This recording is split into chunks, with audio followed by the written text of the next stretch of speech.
Welcome to this lecture on alternating current.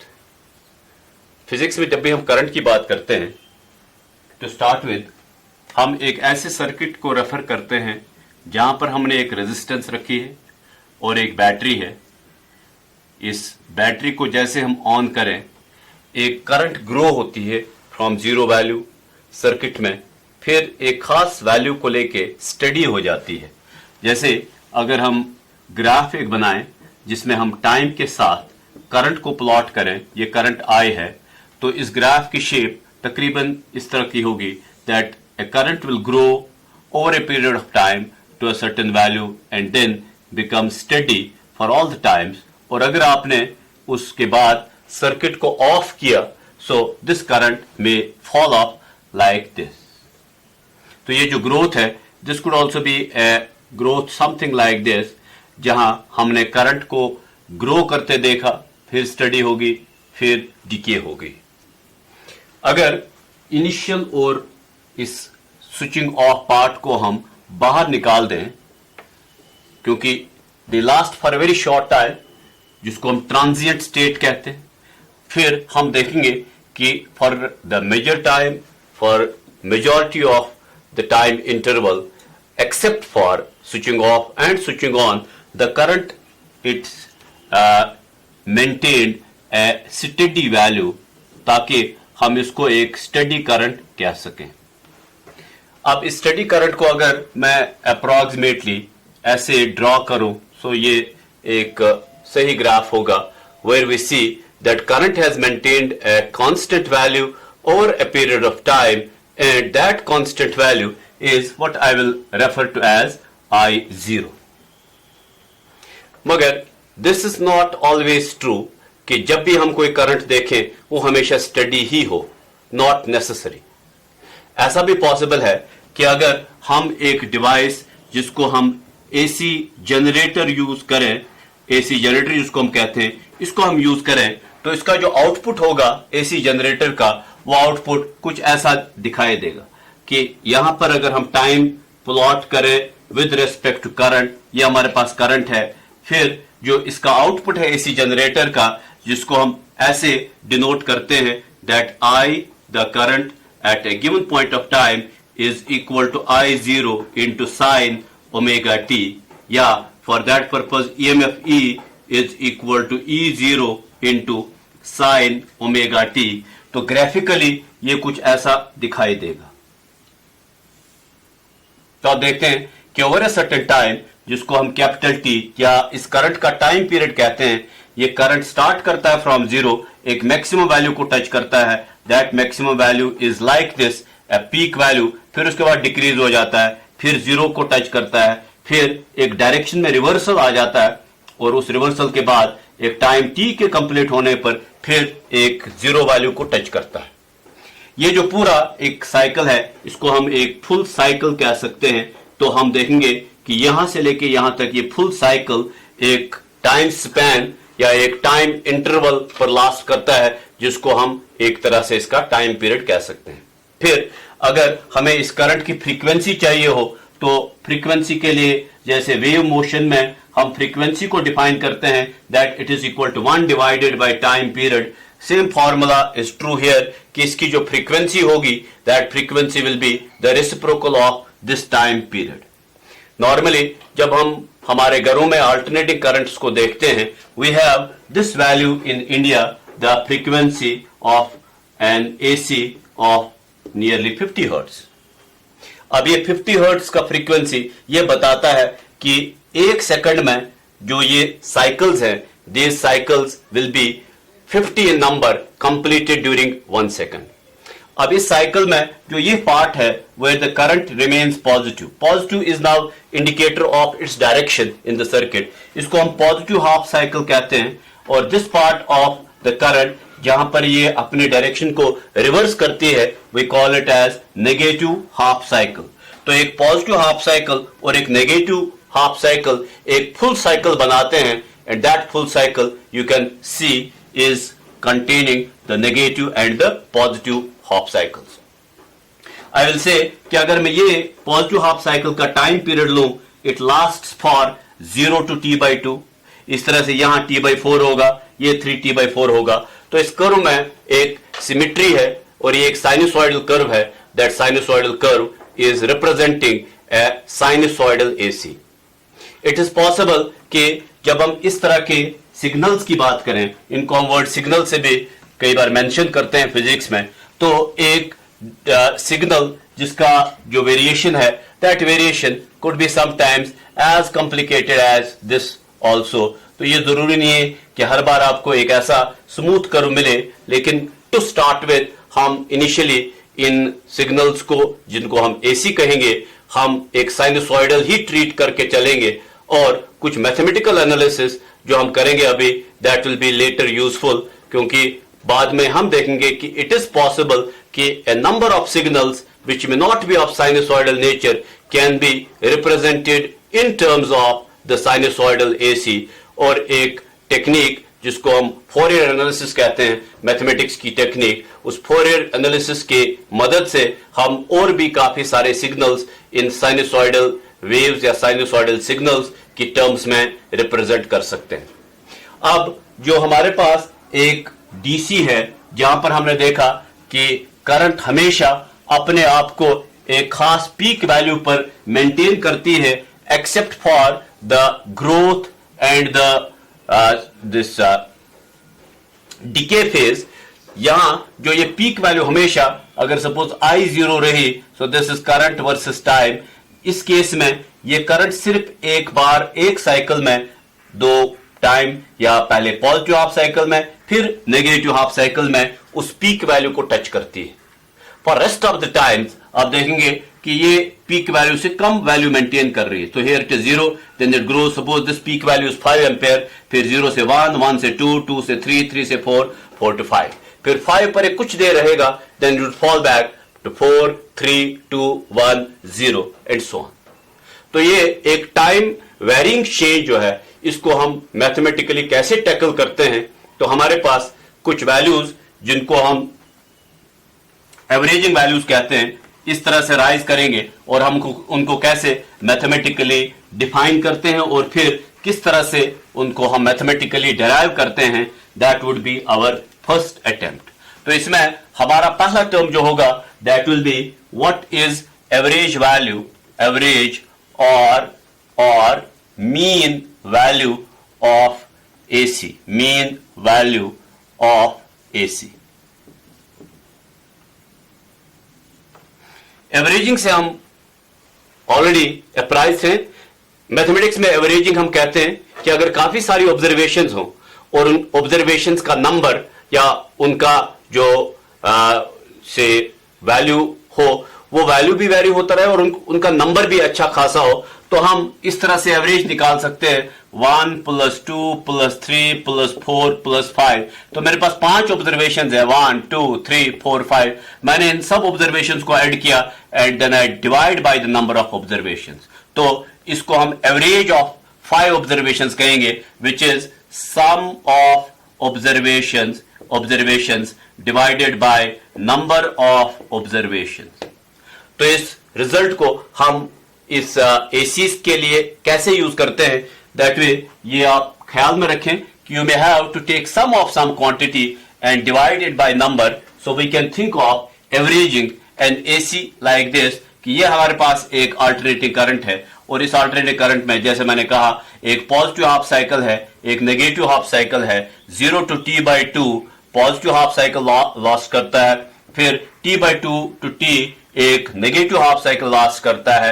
ये हमारे पास current I है और ये एक्सिस पर हम टाइम ले रहे हैं।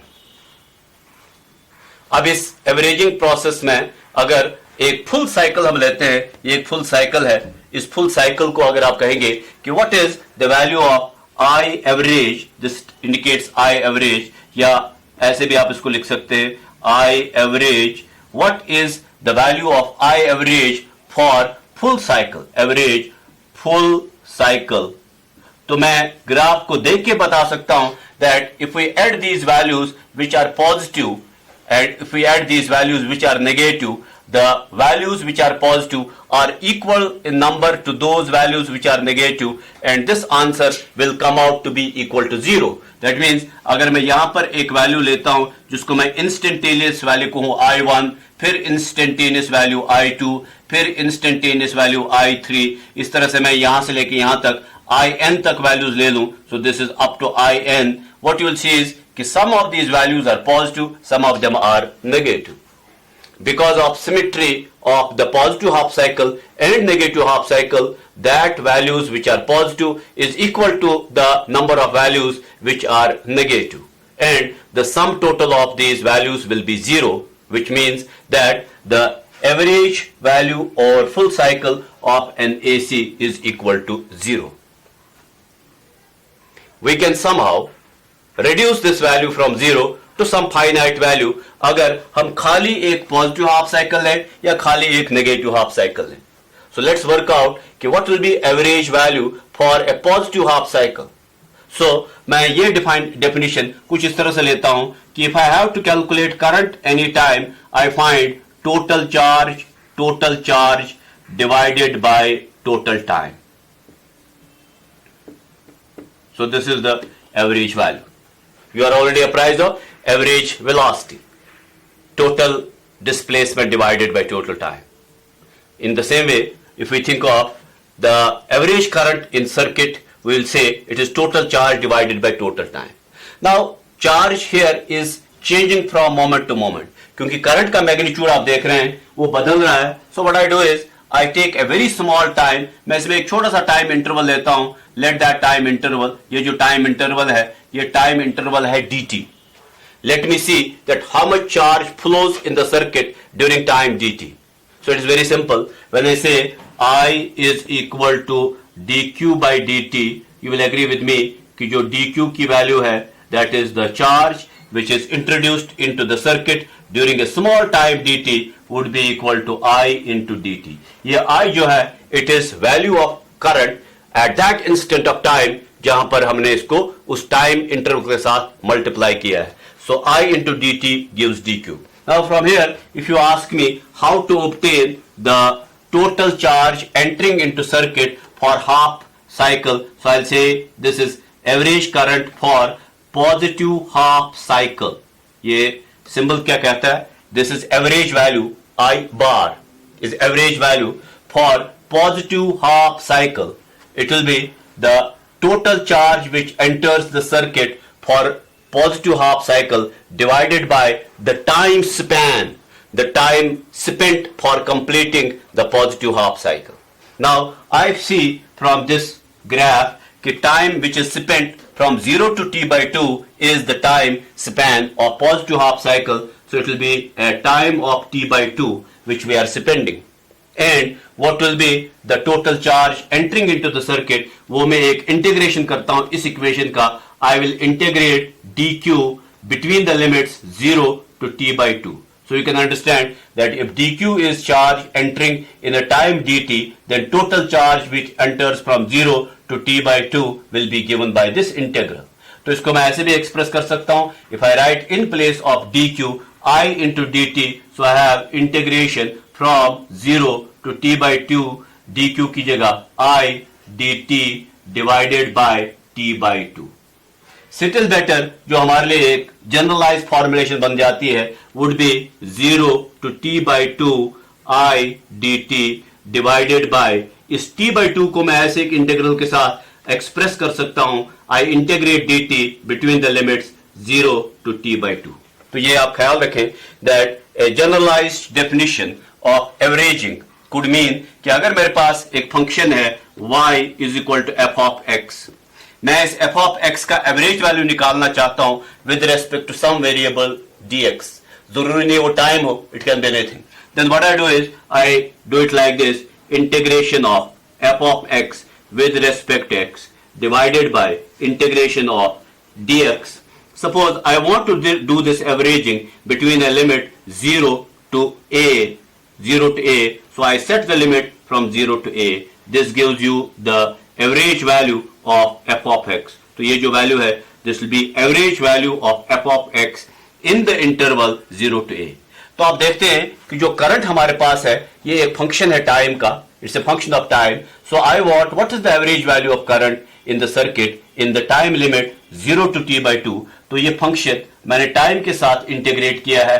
I is a function of time here, so I is a function of time, that means it is changing with respect to time. Or I integrated dt, dt here is replacing dx, तो जो यहाँ dx है उसको replace कर रहा है between the limits 0 to t/2. You could have changed the limits. I can do it like this कि मैं 0 to b भी ले सकता हूँ यहाँ पर 0 to b, then it will give me the average value of this function in the interval 0 to b. So this is a very flexible definition जो आपको याद रखना होगा, and it may be useful further more in many situations in physics. So this is the generalized definition of taking average value of a function. अब यहाँ पर जो I है जिसको हमने instantaneous value कहा है, ये I कहाँ से आएगा? This will come from the output of generator. जो generator हम इस सर्किट में यूज कर रहे हैं, तो instead of having a battery here, हमारे पास एक generator है. ये जनरेटर मैं डिनोट कर रहा हूं इस सिंबल से, और this say is the circuit resistance, and this generator is giving us an output of I0 sin omega t, which we already said कि जो हमारे पास आउटपुट है वो एक साइनसॉइडल एसी है. So this is I equal to I0 is the peak value, omega is the frequency, it is 2πn and this frequency into t. तो इसको हम यहां पर अब यूज कर सकते हैं for finding that what will be the result further. तो I do go to solve this equation.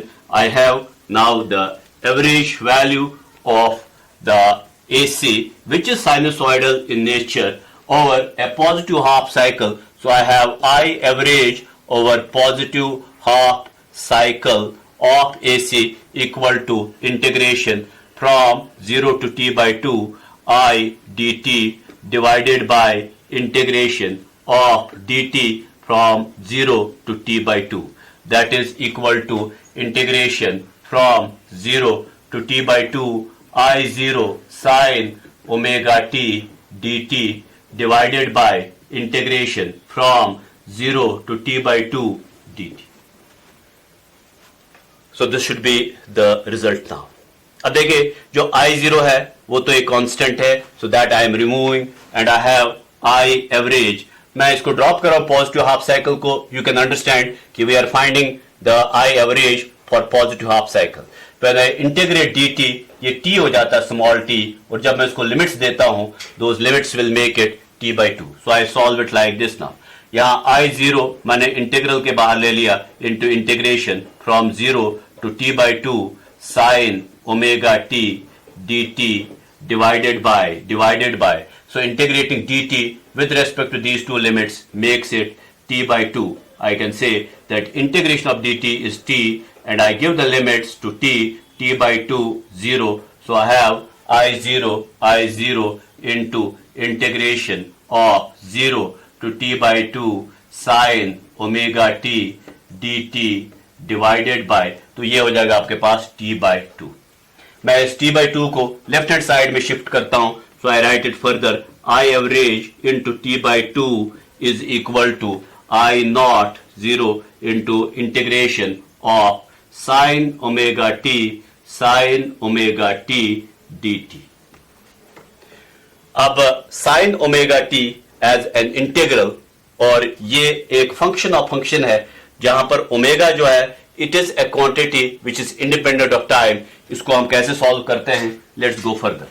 तो मैथमेटिक्स टेल्स अस कि जो एक साइन x है उस साइन x का इंटीग्रल होता है integration of sine x with respect to x is equal to minus cos x. तो यहां पर हम साइन ओमेगा t को यूज कर रहे हैं. So I will write it as I average into t/2 is equal to I0 multiplied by what is integration of sin omega t with respect to t. So it will be first equal to minus cos omega t. अब देखिए omega t जो है ये खुद में time का एक function है. So we will be dividing this quantity by derivative of omega t. This result follows from the normal integration, जहां पर हम इंटीग्रेशन करते हैं of a function, so this result follows from there. और यहां हमारे पास लिमिट्स हैं t/2 and 0, so this gives you I0 into, now this is minus cos omega t, derivative of omega t would be omega, so we are dividing by omega between the limits t/2 and 0. I have I0 divided by omega, क्योंकि ये जो omega है इसको limits से कोई असर पड़ने वाला नहीं है, so finally I give limits to the value of small t here, तो ये पहले हो जाता है minus cos omega into small T की जगह कैपिटल T/2, तो मैंने स्मॉल टी को कैपिटल T/2 से रिप्लेस किया है। दिस इज माइनस साइन, ये फॉर्मूला का माइनस साइन है और ऑलरेडी कॉस के साथ एक और माइनस साइन है, so this would be equal to minus cos. देखिए जब आप स्मॉल टी को वैल्यू 0 देते हैं this would be 0 degree, so that way here we have. अब ये जो ओमेगा है, this omega is equal to 2πn। The introduction of omega when we talked about an AC generator was कि generator में जो coil है उसकी angular speed कितनी है, and that angular speed which we write as omega we already know is equal to 2π/t, और it is equal to 2π into n, n here is frequency और t is time period, so I am replacing omega by this value जो हमने भी लिखी, so this will be minus cos omega की जगह 2π/t into t/2, minus into minus will be plus cos 0 degree is 1, so this will be +1. अब ये t और ये t कैंसिल आउट हो जाता है, ये 2 और ये 2 कैंसिल आउट हो जाता है, that way we have the value left out, it is equal to cos of pi means 180 degree, so we have the result finally given by I average into t/2 is equal to I0 divided by omega into cos of pi, so minus cos of pi plus 1. Cos 180 degree और cos pi you already know is equal to -1, तो ये minus into minus हो जाएगा +1, +1 is +2, so we have I average into t/2 is equal to I0 divided by omega into minus into minus, ये -1 है यहाँ minus है, so it will be +1 that is 2. Now as far as omega is concerned, you know it is 2π/t, so this will be I average into t/2 is equal to I0 divided by 2π/t into 2. This can be further written as I average into t/2 is equal to, ये 2 numerator में चला जाएगा, so it will be t into I0 divided by 2π into 2. ये 2 और 2 cancel out हो जाता है, यहां से t और t कैंसिल आउट हो जाता है, so I average which you remember is for positive half cycle becomes equal to twice of I0 divided by pi, which is 2 into I0 divided by 3.14, and this comes out to be 0.63 into I0. Now this value I average becoming equal to 0.63 of the peak value has something important to say. What it tells us? It tells us कि जब हम एक DC circuit में flow करते हैं, उस DC की जो उसका जो ये खास कैरेक्टरिस्टिक्स है वो ये है कि ये DC अपने आप को हमेशा एक पीक वैल्यू पर मेंटेन करती है, and that peak value is equal to I0.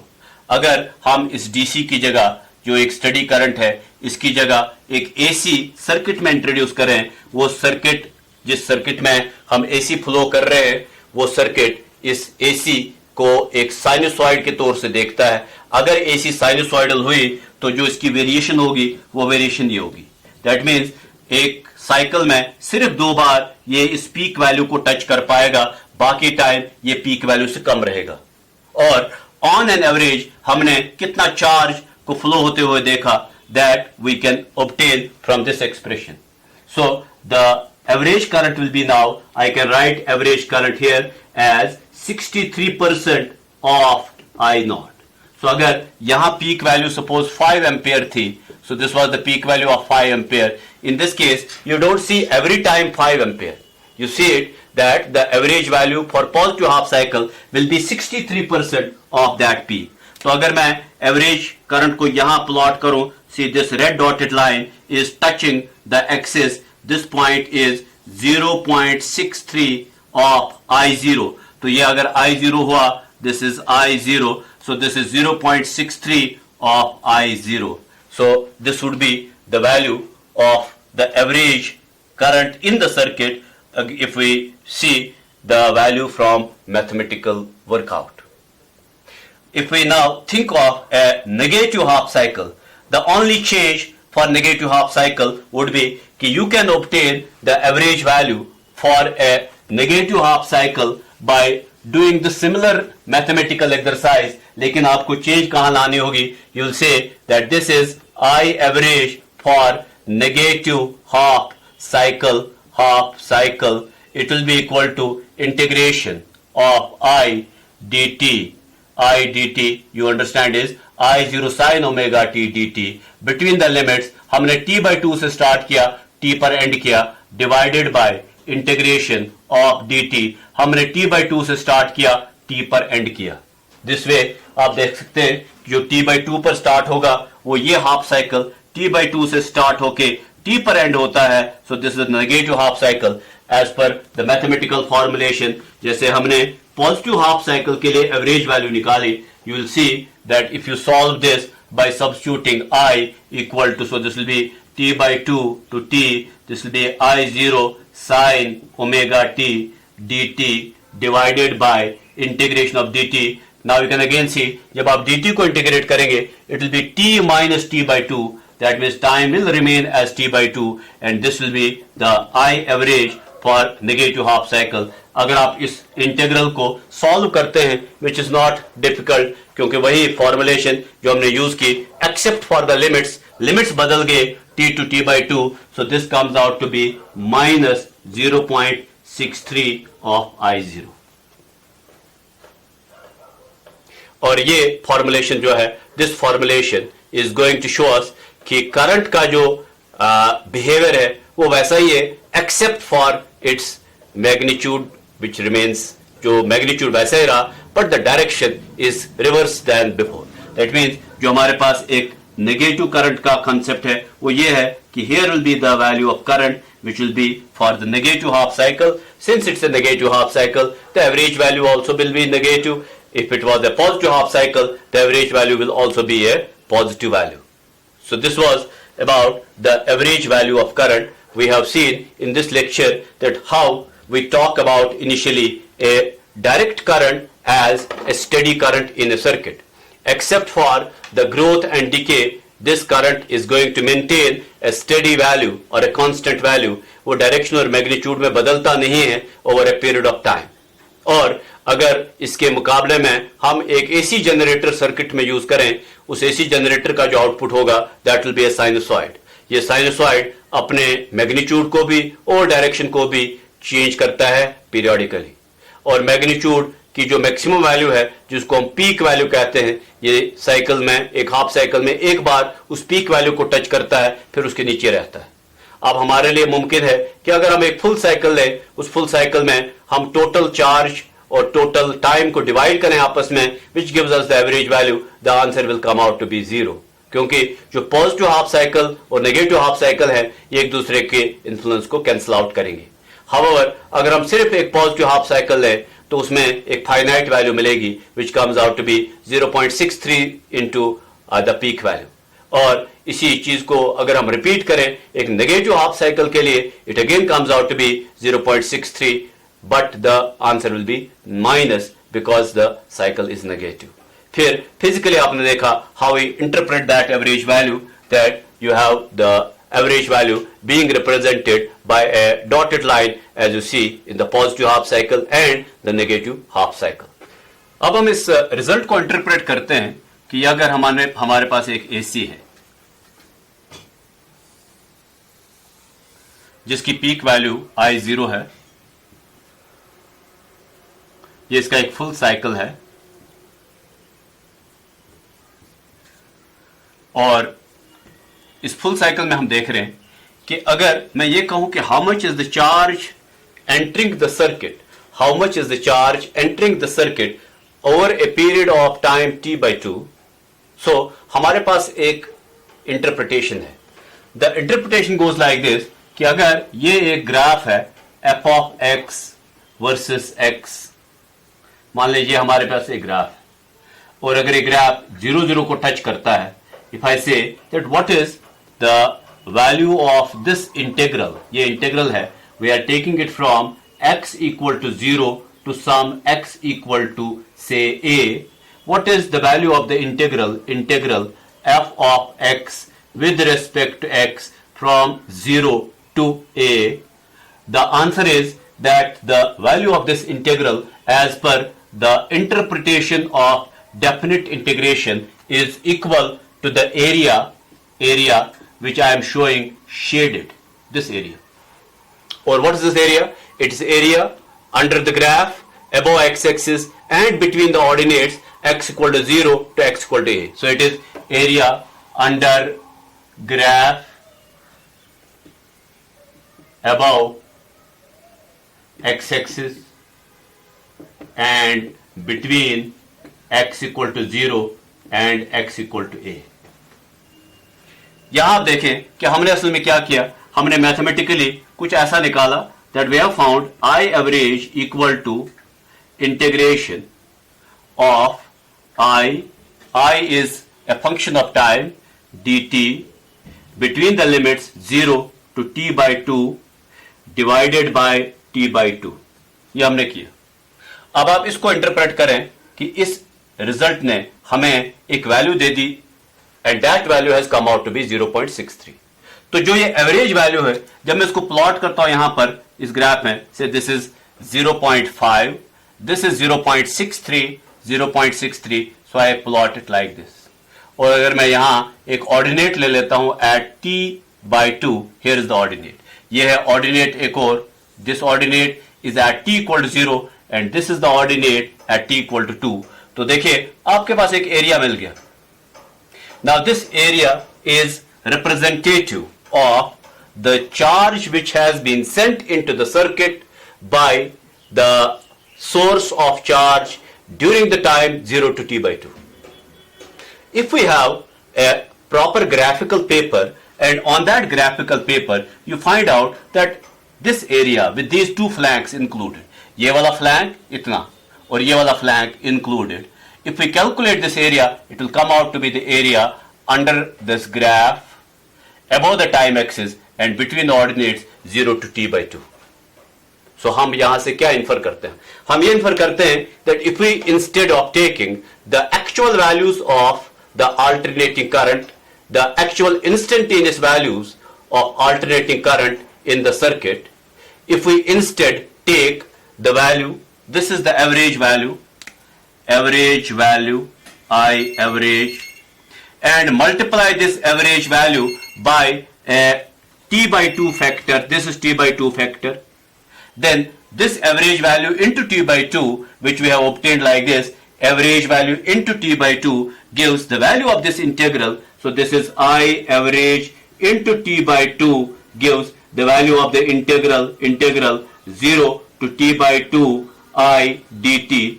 So ये जो average value हमें मिली, that will compensate for this whole area, the area under the graph above the time axis and between the ordinates.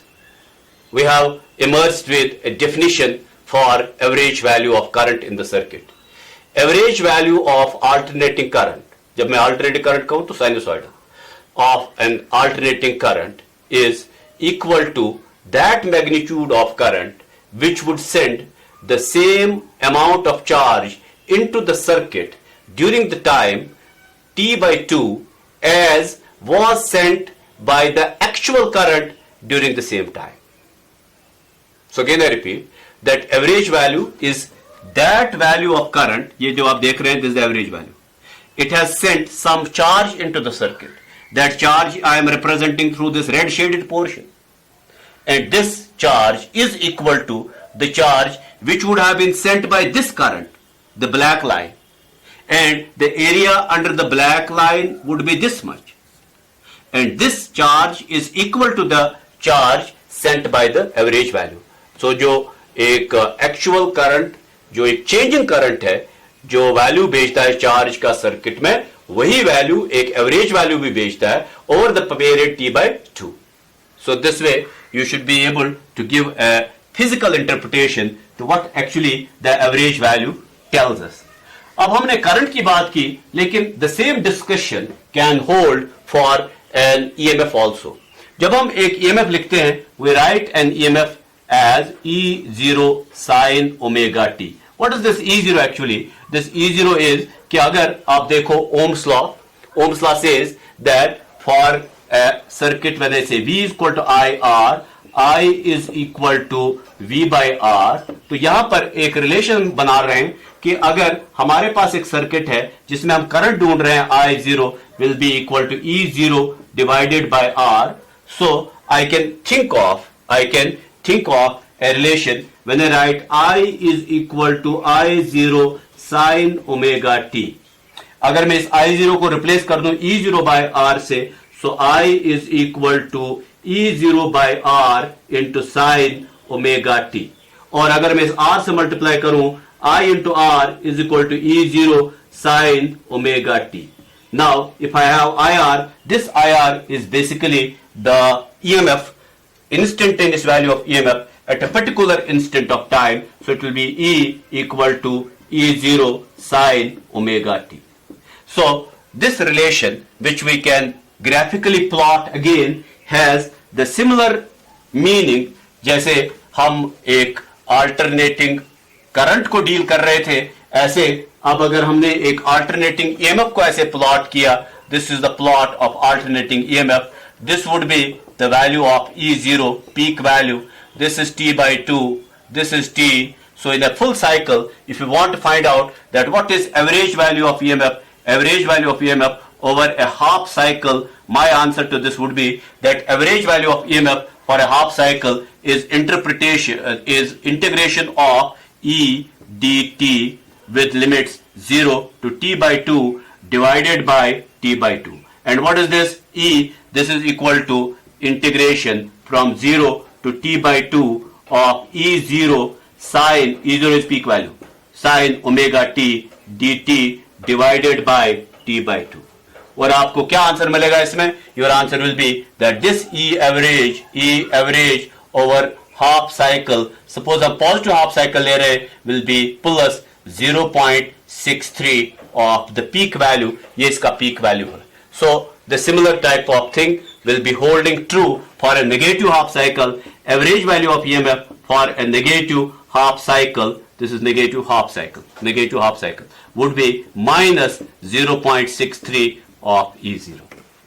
तो this way what you see is कि EMF और current के बीच में जब हमें ट्रांजिशन करना हो, we have to include the resistance as one of the quantities, or sooner you will see sometimes there will be something more in an AC circuit जिसको हम reactance कहते हैं. But for the time being, आप कभी भी जब EMF और current की बात करें, you can go for this expression or for current thinking that they are mathematically of the similar form. सिर्फ जो ये peak value है इसकी, this peak value will have something like this, meaning it will be I0 into R, और जो ये peak value it will be I0 into R. So this was about the average value of EMF and current in an AC circuit. Thank you.